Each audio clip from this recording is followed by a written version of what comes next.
पर मंच पर विराजमान हमारे भारतीय जनता पार्टी पंजाब इकाई के अध्यक्ष आदरणीय श्री अश्विनी शर्मा जी और इस मौके को और गरिमा प्रदान करने के लिए भारत सरकार के कानून मंत्री आदरणीय श्री किरण रिजिजू जी और प्रमुख रूप से आज के इस अवसर के मुख्य केंद्र बिंदु पंजाब के पूर्व मुख्यमंत्री जिन्होंने लंबे समय तक राजनीतिक क्षेत्र में अपने कृतित्व और व्यक्तित्व का परिचय दिया, माननीय कैप्टन अमरिंदर सिंह जी अपने साथियों के साथ यहाँ पर उपस्थित हैं। कैप्टन अमरिंदर सिंह जी की हमेशा एक खूबी रही है कि वो राजनीतिक क्षेत्र में काम करते हुए भी हमेशा पार्टी से ऊपर राष्ट्र को मानते रहे। राष्ट्र की कीमत पर किसी प्रकार का समझौता नहीं, राष्ट्र के विषय में पार्टी अड़चन नहीं, ऐसा उनका व्यक्तित्व हमेशा से रहा है। आज मुझे बहुत प्रसन्नता है और गौरव भी है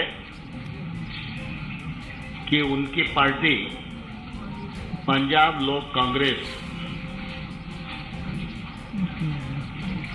का उनकी अध्यक्षता में संपूर्ण पार्टी का विलय भारतीय जनता पार्टी के साथ हो रहा है। मैं भारतीय जनता पार्टी की ओर से लाखों लाख कार्यकर्ताओं की ओर से कैप्टन अमरिंदर सिंह जी और उनकी पार्टी के सभी कार्यकर्ताओं का, पदाधिकारियों का हृदय से बहुत बहुत स्वागत करता हूं, बहुत बहुत इस मौके पर अभिनंदन करना चाहता हूं। हम सब इस बात को भलीभांति जानते हैं कि पंजाब सीमावर्ती राज्य है। सीमावर्ती राज्य में सबसे महत्वपूर्ण बिंदु होता है उस राज्य की सुरक्षा और उससे जुड़ी हुई देश की सुरक्षा। देश की रक्षा और सुरक्षा के लिए यह जरूरी है कि पंजाब में शांति और सुरक्षा हमेशा कायम रहे। और जैसा कि मैंने पूर्व में भी बताया कि कैप्टन साहब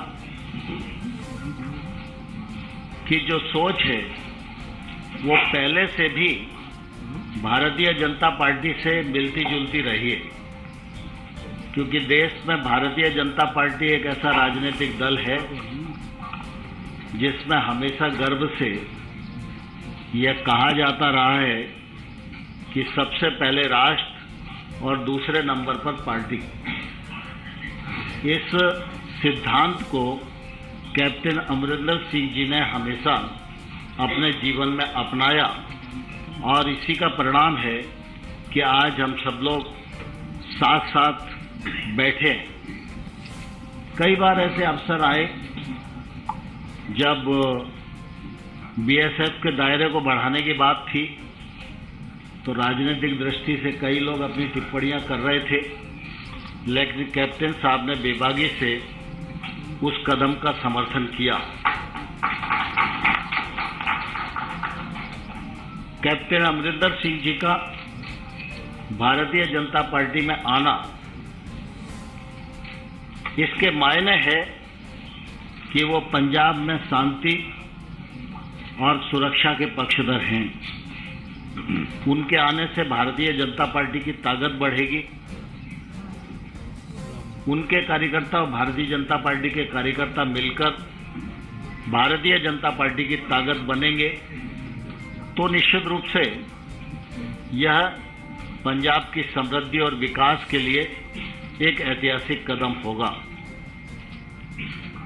सारा देश इस बात का साक्षी है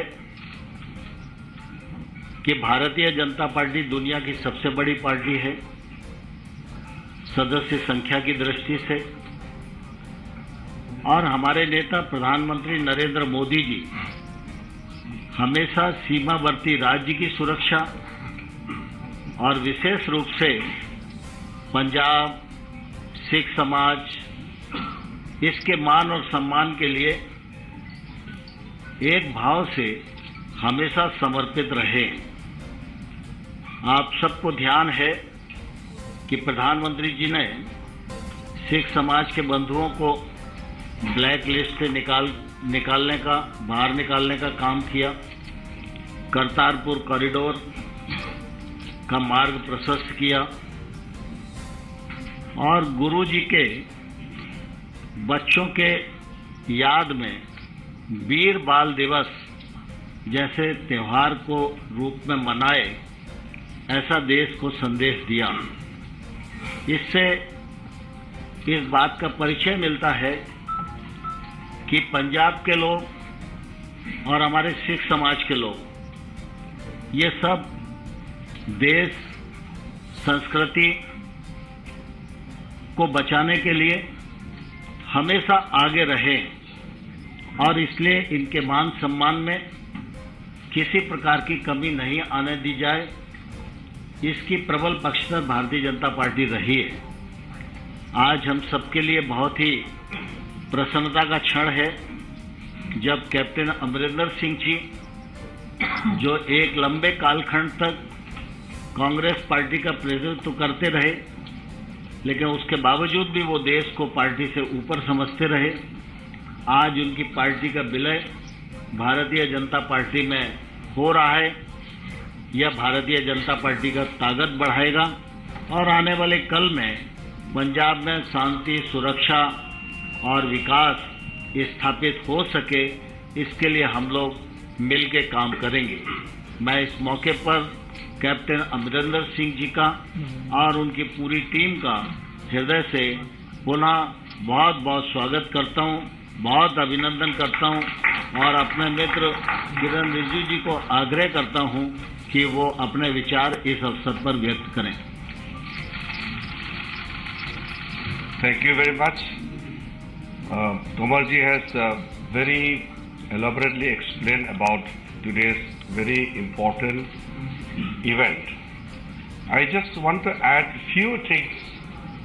First of all, for a diverse country like India, our unity, integrity and national security is utmost important, and it has to be a priority for anybody. Under the leadership of Honorable Prime Minister Modi ji, the way India is progressing, we all feel that right-thinking people of the country must be united. And I feel it is very special occasion that a very sensitive state like Punjab must be handled in a proper manner by right people. We have been seeing Captain Saab and his functioning, and today to sit with him together in same house, under same roof, it is a different kind of feeling for me personally also. I would like to extend hearty welcome to Captain Amrinder Singh ji and entire senior leaders of Punjab Law Congress. Tomar ji has explained, Sunil Jakhar ji is sitting beside me. We all are extremely excited. When I was serving as a minister, Captain Saab was Chief Minister from Congress Party. But never ever we had the feelings that Captain Saab has brought the politics before national security. His astute position in the greatest interest of the country was always something which everybody appreciates about.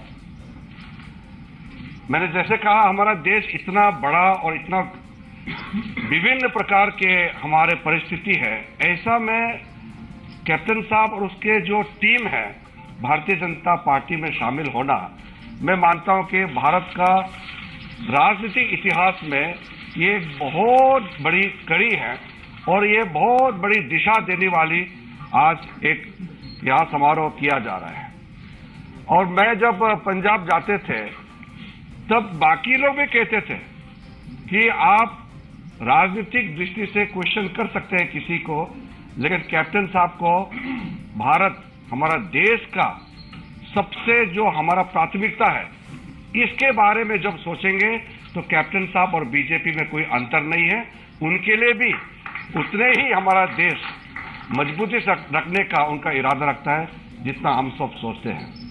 इसलिए मैं तहे दिल से captain साहब, उसका बहुत ही सक्षम team, Punjab लोक कांग्रेस के जो सीनियर मेंबर्स हैं, अलग अलग पोजीशंस में सब होल्ड कर रहे हैं, इस वक्त हमारे भारतीय जनता पार्टी के परिवार में शामिल हुए हैं।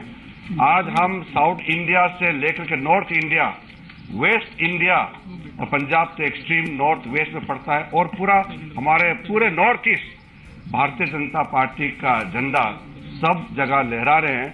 और कैप्टन साहब और उनके टीम के अगुवाई में आने वाले दिनों में पूरा देश मोदी जी के नेतृत्व में एकजुट होकर के आगे बढ़ेंगे और भारत को एक महान देश बनाने के लिए जो हम चल रहे हैं वो सफलतापूर्वक हम प्राप्त करेंगे।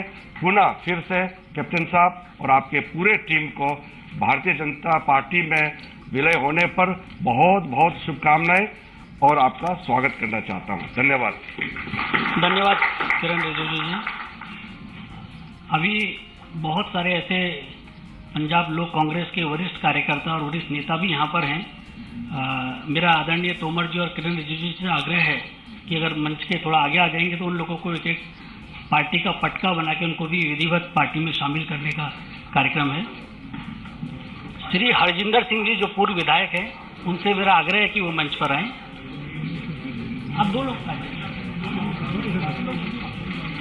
हरजिंदर सिंह जी, हाँ हरजिंदर सिंह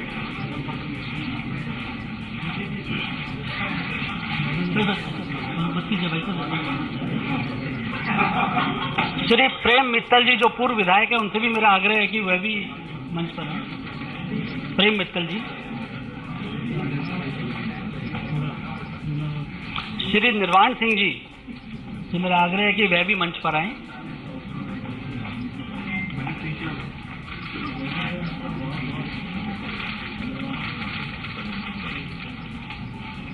श्रीमती हरचंद कौर जी से मेरा आग्रह है, जो कि पूर्व विधायक है, वह भी मंच पर आए।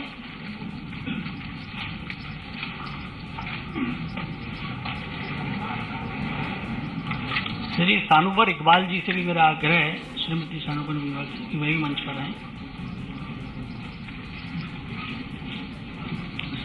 श्री कमलदीप सिंह सैनी जी जो पीएलसी के महासचिव हैं, वह भी मंच पर आए। श्री जितेंद्र सिंह जी जो संयोजक पीएलसी हैं, वह भी मंच पर कृपया आए।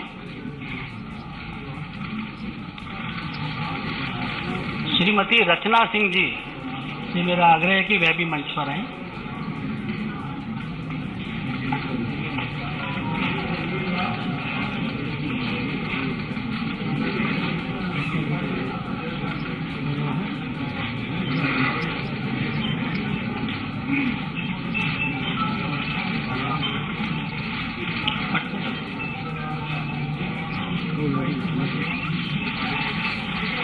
आदरणीय तोमर जी और किरण जी से मेरा आग्रह कि अपना स्थान आप ले सकते हैं।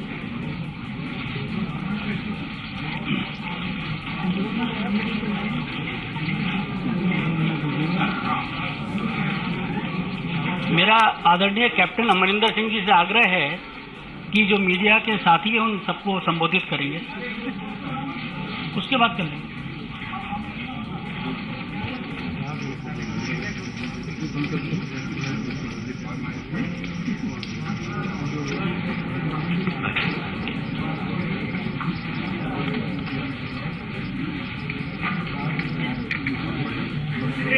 मिनिस्टर साहिबान, मैं पंजाबी पहला बोलांगा क्योंकि पंजाब के लोगों को ये गल उत्थे पहुँचनी चाहिए है। फिर उस तो बाद जो तुसी जाओगे मैं उस भी थोड़ा बहुत थोड़ा गल्लां कर सकांगा। मिनिस्टर साहबान और अज साढ़े इत्थे विराजमान सारे मेरे साथी और साढ़े पार्टी के सारे मेरे इधर सारे नहीं आ सके, कुछ दूजे कमरे के विच भी ने। असी सारे उरे आए हैं इसलिए कि मैं बाहर जाने तो पहला जो मेरा थोड़ी स्पाइन की प्रॉब्लम सी, मैं सारे नाल विचार किए और सारे दे विचार से कि अगर अपने पंजाब का कोई भविष्य देखना है बनता तो हुण समय आ गया कि आप बीजेपी नाल मर्ज करिए। तो मैं उदों लिख दिता सी प्राइम मिनिस्टर साहब नूं, होम मिनिस्टर साहब नूं, नड्डा साहब नूं, सारिਆਂ नूं कि मैं जाया वहाँ ऑपरेशन कराया वहाँ और उस बाद मैं जब आऊँगा तो फिर मैं थोड़े नाल संपर्क जोड़ के वो तो बाद असी थोड़े विच शामिल होवांगे। सारी पूरी संस्था जो साड़ी है जिन्हां दी विचारधारा इक्को ही है साडे वर्गी जो मैं अज गल कर रहा हैं। ये तो पहला कि मैं थोड़ियां गल्लां दो चार करा अपने साथी जिहड़े अज जुड़े ने उन्हां दे बारे मैं तुहानूं थोड़ा बहुत दसदा क्योंकि तुसीं देख तां लिते कि साडे ते सरोपे पा दिते ने, लेकिन जिहड़े इन्हां दे गल्लां सीआं इन्हां ने अपनी अपनी पूरी पंजाब दे विच अपने जो भी इन्हां ने कारनामे कीते, जिहड़ी पार्टी च रहे, जिहड़ा कुछ उत्थे कार्रवाइयां कीतियां, जिथे बण के इधर पार्लीमेंट च आए या उत्थे MLA च रहे, वो मैं थोड़ा जिहा तुहानूं दसना चाहुंदा। मेरे नाल बैठे ने सर अमरीक सिंह जी आलीवाल, ये पार्लीमेंट के विच 2 बार रहे लोक सभा दे विच और स्टेट प्रेजिडेंट रहे 10 साल लई अकाली दल यूथ ने and he is also chairman Punjab agro वगैरह रहे। सो ये बड़े एक्सपीरियंस एक साढ़े साथी ने जेडे रहे ने। सरदार जय सिंह भट्टी कितने ने जी? हाँ, ये मेरे डिप्टी स्पीकर रहे जब मैं चीफ मिनिस्टर सी and he has 3 times MLA from पुचो मलोट, पुचो मंडी और मलोट तो। सो ये इन्हां दा बड़ा एक्सपीरियंस है उत्थे। फिर सर केबल सिंह जी नाल साडे ग्रेट लेबर लीडर, इन्हां ने बठिंडे दे ने और इन्हां ने उत्थे अपनी जिहड़ी होंद बना रखी है वो सारी लेबर दे विच है और असी बड़े मैं समझदा सानू बड़ी खुशी है कि साडे विच शामिल आके जान और एक बेनिफिट होएगा बीजेपी नूं। इसदा बठिंडा एरिया दी लेबर सारी असैसमेंट इन्हां दे नाल है, पूरा पंजाब ही इन्हां दे कोल। फिर एक नसीरा खातून आए से उरे मैं किधर देख रहे वो इन्हां दे मदर साडे रहे MLA फ्रॉम मलेरकोटला एंड इन्होंने वो अज नहीं आ सके, वो UK गए हुए ने। सो अपनी बेटी को भेजता कि तू जाके मेरे वालों अपना वो दस दे उत्थे। फिर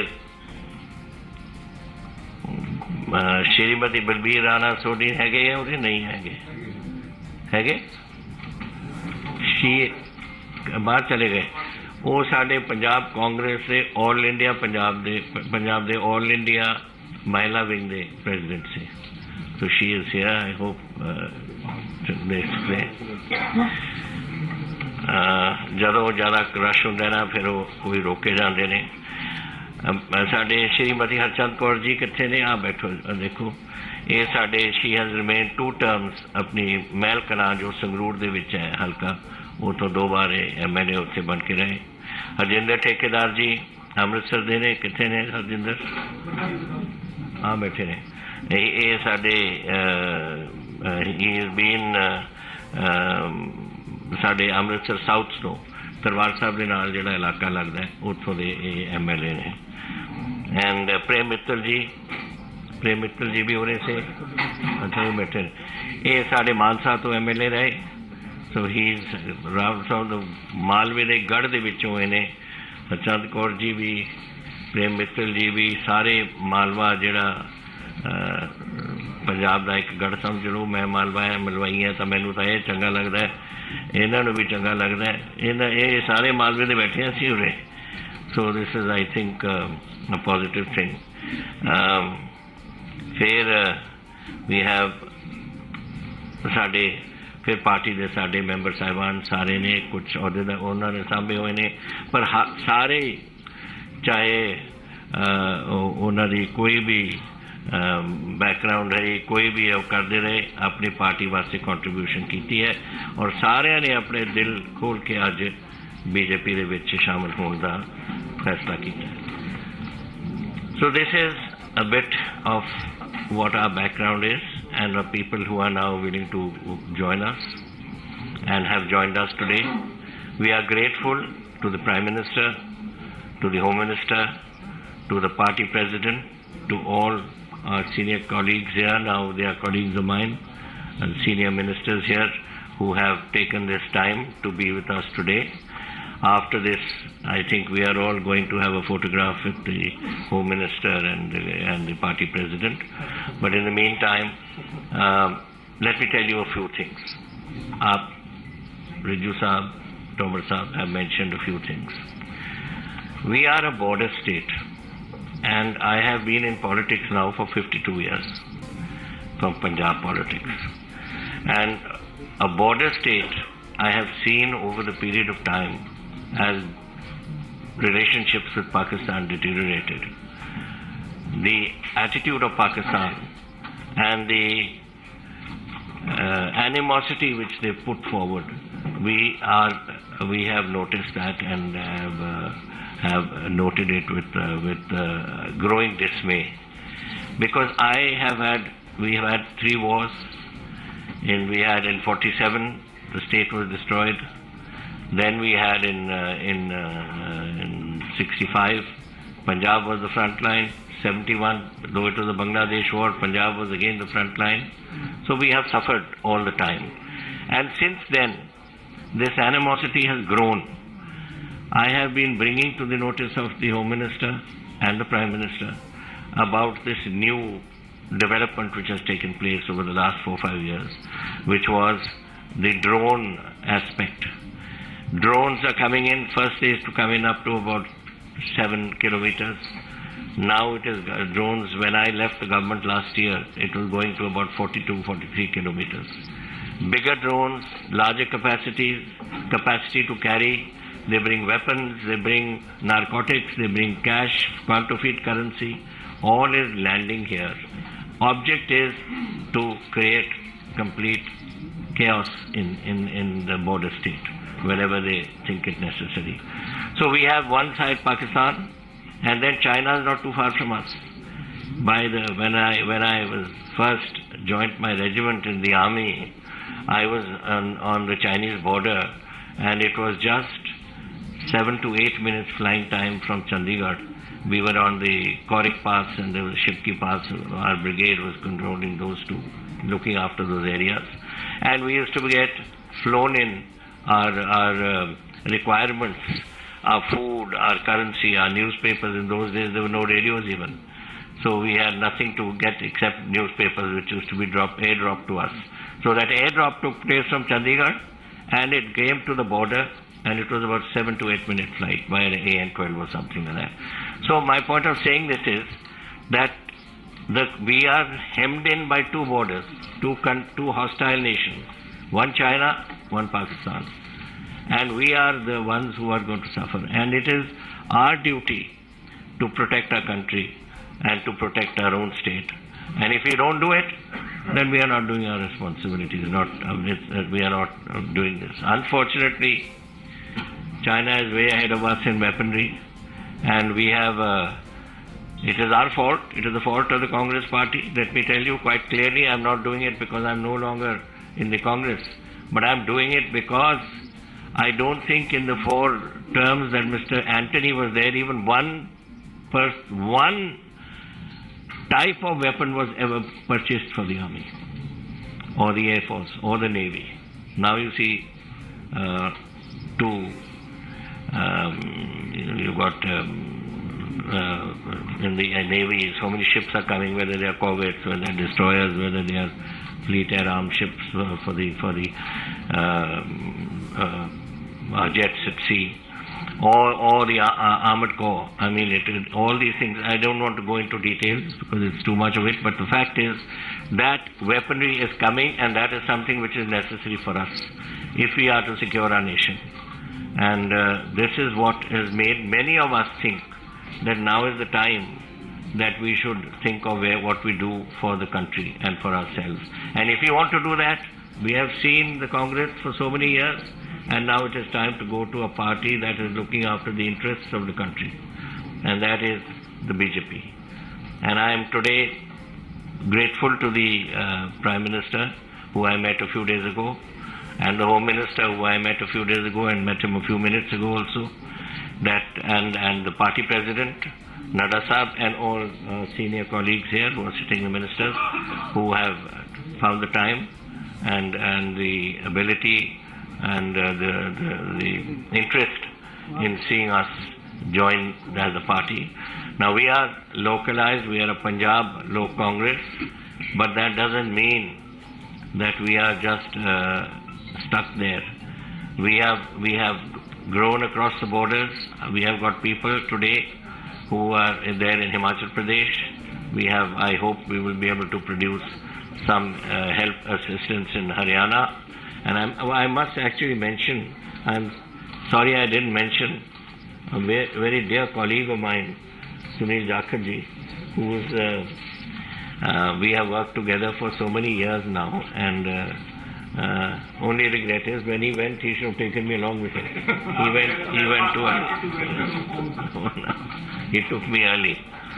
So we have been colleagues and friends for such a long time, and I was actually amazed to see him today, and with so much affection and love. And our the president of the BJP Punjab was also here. I'm sorry, my regrets that I couldn't acknowledge you in the beginning. I didn't see you there. But it's been a pleasure being here, and now I'm open to anything you wish to ask. Congress party का क्या?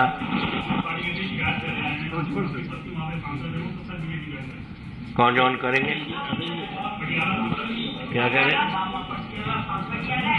देवेंद्र जी, अभी ना बहुत समय मिलेगा आपस में बातचीत करने, इसके बाद बात आप सुनिए कि ये जरूरी है कि जो हस्बैंड करे वही वाइफ करे। सभी मीडिया के साथियों को मेरा नमस्कार। आशा है आप सब लोग कुशल पूर्वक होंगे। आज हम एक महत्वपूर्ण मुद्दे पर पीसी करने वाले हैं। हमारे साथ हमारे मीडिया रिलेशन हरिहर जी, हमारे दिल्ली प्रदेश के महामंत्री श्री हर्ष मल्होत्रा जी और हमारे दिल्ली प्रदेश के अध्यक्ष श्री आदेश गुप्ता जी उपस्थित हैं। मैं प्रदेश अध्यक्ष से निवेदन करती हूं कि वो अपनी बात को आपके सामने रखेंगे। धन्यवाद। आज की इस प्रेस वार्ता में सभी मीडिया के मित्रों को मेरा नमस्कार।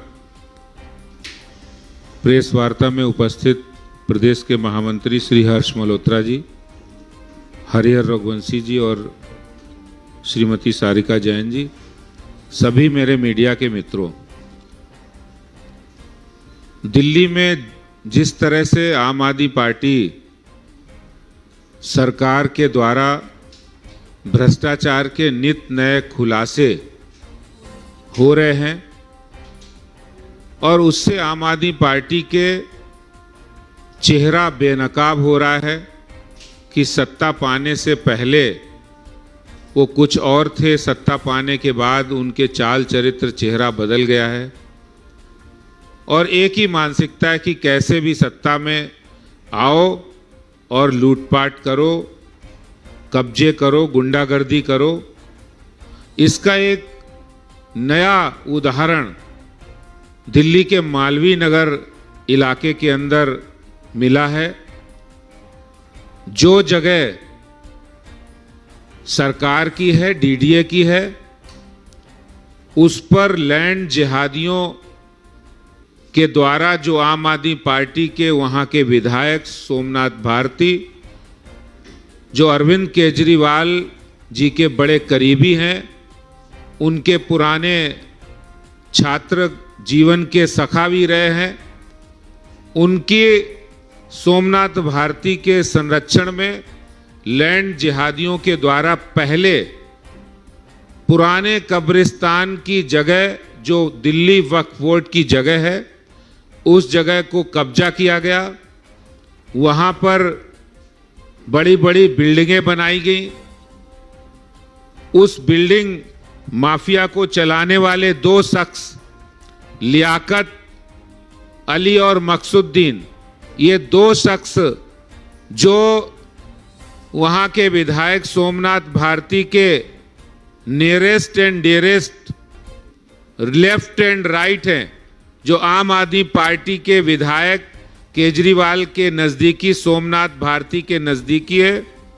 वो दिल्ली वक्फ बोर्ड के द्वारा, दिल्ली वक्फ बोर्ड की जो जगह है जो कब्रिस्तान के लिए थी, उस पर कब्जा कर लिया।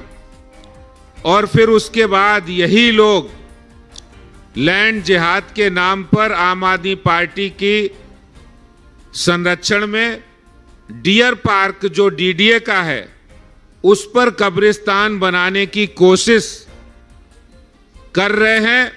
और इस कोशिश का समर्थन वहां के आम आदमी पार्टी के विधायक सोमनाथ भारती उसकी कोशिश कर रहे हैं। इसका ये ताजा तरीन उदाहरण है। ये देखिए, ये बोर्ड जो आप देख रहे हैं, कदीमी मुस्लिम कब्रिस्तान हौज खास गांव, ये उस डियर पार्क की जगह पर लगा है, जो डीडीए की जगह है डियर पार्क की। ये देखिए, सौजन्य से ये मिटा दिया गया है। ये नाम है सोमनाथ भारती, प्रिय विधायक अरविंद केजरीवाल की आम आदमी पार्टी के मालवीय नगर से, जो अरविंद केजरीवाल के बहुत खासम खास हैं।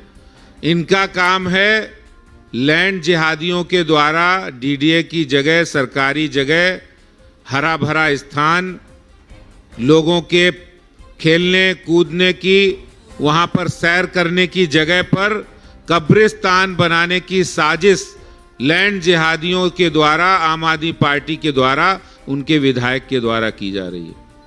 मैं आपको बताना चाहता हूं कि दिल्ली वक्फ बोर्ड, जिसने 4 अगस्त 2014 को दिल्ली सरकार के राजस्व विभाग को पत्र लिखा, और उस पत्र में लिखा है कि demarcation of Waqf properties bearing khasra number 261 and 262, 261 number खसरा, 262 नंबर खसरा हौज खास गांव का, जो कि वक्फ बोर्ड के कब्रिस्तान की जगह है, उसको वक्फ बोर्ड दिल्ली सरकार को पत्र लिख रहा है कि I have to state that the land bearing khasra number 261 and 262 situated at village हौज खास Delhi are duly notified by virtue of gazette notification dated 16 अप्रैल 1970। 16 अप्रैल 1970 को ये जगह दिल्ली सरकार के द्वारा वक्फ बोर्ड के दी गई, कब्रिस्तान के लिए दी गई। It is pointed out that legal notice has been served upon the Delhi Waqf Board to liberate the above said land from the encroached land grabbers and the restore the same to the public issue। ये वक्फ board की application है, वक्फ board की demand है, और इसी जगह को सोमनाथ भारती के लेफ्ट और राइट आम आदमी पार्टी के नेता लियाकत और मकसुद्दीन उस पर, उस वक्फ बोर्ड की कब्रिस्तान की जगह पर कब्जा करते हैं। और फिर डियर पार्क, जो जनता के लिए है, मालवीय नगर में रहने वाले रिहायशी लोग, जो बच्चे हैं, बुजुर्ग हैं, वो वहां पर सैर करने जाते हैं। अब वो चले हैं उस डियर पार्क पर कब्जा करने के लिए, कब्रिस्तान बनाने के लिए। ये एक दिल्ली में आम आदमी पार्टी के काम करने का एक तरीका कि पहले सत्ता हासिल करो अमातुल्ला खां वक्फ बोर्ड का चेयरमैन बनाया। उन्होंने दिल्ली की सबसे पुरानी मस्जिद फतेहपुरी मस्जिद के नीचे चलने वाले प्राइमरी स्कूल, जो कि मुसलमान बच्चों के पढ़ाई के लिए, तालीम के लिए होनी चाहिए, उस जगह को उन्होंने स्कूल हटाकर दुकानें बना दी, वहां से पैसा उगाही की, उसको राजनीतिक रसूख के लिए इस्तेमाल किया। उसी तरह से यहां पर जो कब्रिस्तान वक्फ बोर्ड की जगह पर है, उस पर आम आदमी पार्टी के विधायक के गुर्गों ने, उनके खास ने कब्जा किया, बिल्डिंग बनाई और अब नया कब्रिस्तान लोगों के सैर करने वाली जगह डियर पार्क पर किया जा रहा है। अरविंद केजरीवाल जी बताएं, क्या यही आपका काम करने का मॉडल है, एजेंडा है कि आप अपने विधायकों को आपने खुली छूट दे रखी है, कब्जे करो, भ्रष्टाचार करो, लैंड जिहाद करो, कुछ भी करो, हमारे पास गुलाबी नोटों की गड्डियां आनी चाहिए। यही मकसद आज अरविंद केजरीवाल का और उनकी सरकार का रह गया है। यह विषय बहुत ही ज्वलंत है, मालवीय नगर की जनता के अंदर बहुत ही रोष है और इसलिए आज जनता के बीच में, लोगों के बीच में भारतीय जनता पार्टी ये कहना चाहती है कि अरविंद केजरीवाल, आखिर आप भ्रष्टाचार में इतना डूब गए कि आपने लोगों की जो जमीन है, जो पार्क की जगह है, उस पर भी आपने लैंड जिहादियों के द्वारा कब्जा शुरू करा दिया। बहुत बहुत धन्यवाद।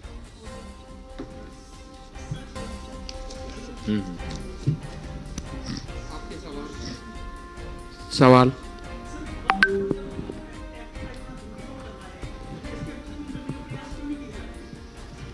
देखिए, दिल्ली वक्फ बोर्ड एक स्वायत्त संस्था है जो कि खासतौर से जो मुस्लिम धर्म के लोग हैं उनकी तालीम के लिए, उनके बेटरमेंट के लिए काम करती है। लेकिन जब आम आदमी पार्टी के स्वार्थी लोग वहां आ गए तो उन्होंने वक्फ बोर्ड की जमीनों का मिसयूज करना शुरू कर दिया, लैंड ग्रैबिंग शुरू कर दी, इंक्रोचमेंट करके वहां बिल्डिंगें बनानी शुरू कर दी, यहां तक कि स्कूल को हटाकर वहां दुकानें बना दी। ये उनके क्षुद्र स्वार्थों की ओर इशारा करता है कि आम आदमी पार्टी भ्रष्टाचार में इतनी डूब गई है कि वक्फ बोर्ड की जमीनों का भी वो दुरुपयोग करने से नहीं चूक रहे हैं। आसिफ।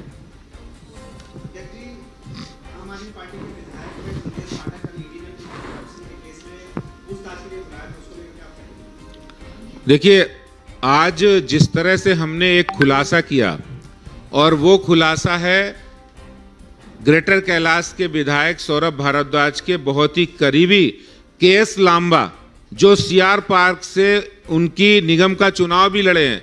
उन्होंने, केएस लांबा ने, पार्टनर हैं वो उस कंपनी के जिसने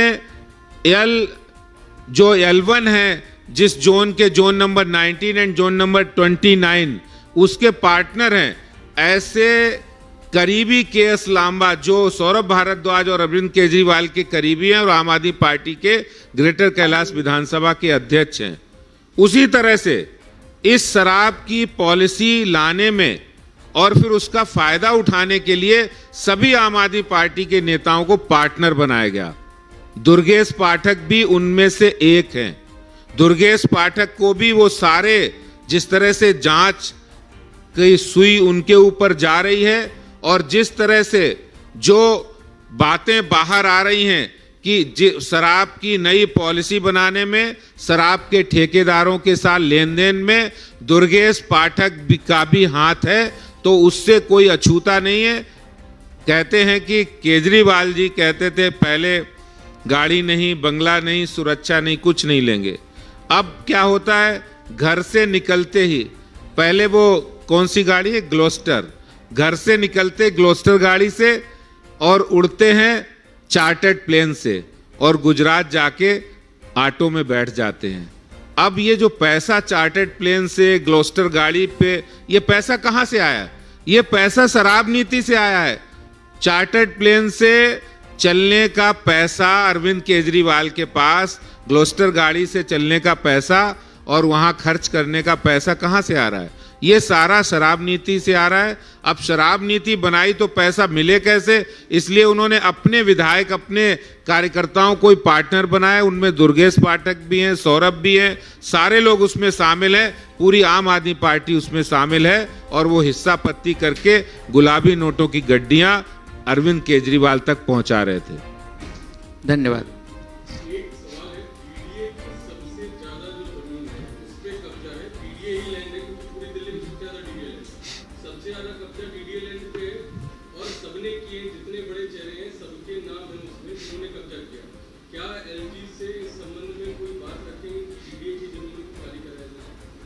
देखिए, डीडीए ने अभी हाल में जो दिल्ली के माननीय उपराज्यपाल जी, उन्होंने भी बहुत सारी जगह, मेरे पास एग्जैक्ट आंकड़ा नहीं, लेकिन बहुत सारी जगह उन्होंने इंक्रोचमेंट, अतिक्रमण से हटाकर वापस डीडीए और दिल्ली सरकार और लोगों के लिए उपलब्ध कराई है। भारतीय जनता पार्टी भी निश्चित रूप से ये डिमांड करेगी कि जो बाकी बची जमीन है उसको भी खाली कराया जाए।